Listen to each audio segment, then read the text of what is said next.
أعوذ بالله من الشيطان الرجيم بسم الله الرحمن الرحيم فإن لم تفعلوا ولن تفعلوا فاتقوا النار التي وقودها الناس والحجارة أعدت للكافرين۔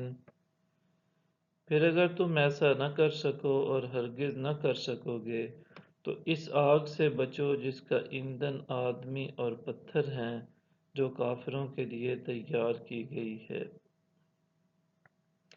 وَبَشِّرِ الَّذِينَ آمَنُوا وَعَمِلُوا الصَّالِحَاتِ أَنَّ لَهُمْ جَنَّاتٍ تَجْرِي مِن تَحْتِهَا الْأَنْهَارُ كلما رزقوا منها من ثمرة رزقا قالوا هذا الذي رزقنا من قبل وأتوا به متشابها ولهم فيها أزواج مطهرة وهم فيها خالدون۔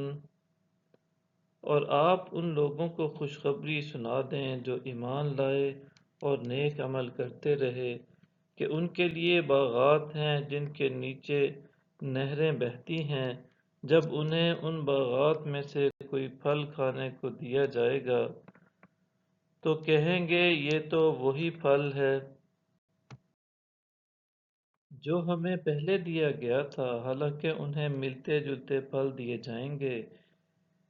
ان کے لیے جنت میں پاکیزہ بیویاں بھی ہوں گی اور وہ ان میں ہمیشہ رہیں گے۔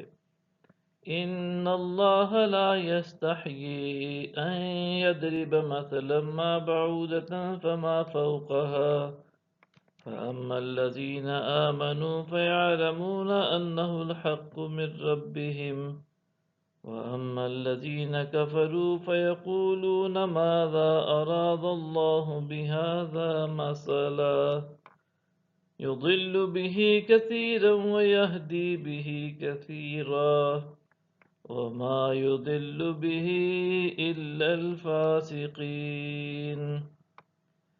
بے شک اللہ اس بات سے نہیں شرماتا کہ کوئی مثال بھی بیان فرمائے، خواہ مچھر کی ہو، اس سے بھی بڑھ کر ہو، تو جو لوگ ایمان لائے وہ خوب جانتے ہیں کہ یہ مثال ان کے رب کی طرف سے حق ہے، اور جنہوں نے کفر اختیار کیا وہ کہتے ہیں کہ ایسی تمثیل سے اللہ کو کیا سروکار۔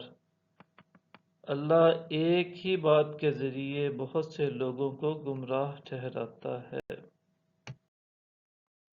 اور بہت سے لوگوں کو ہدایت دیتا ہے، اور اس سے صرف انہی کو گمراہی میں ڈالتا ہے جو نافرمان ہیں۔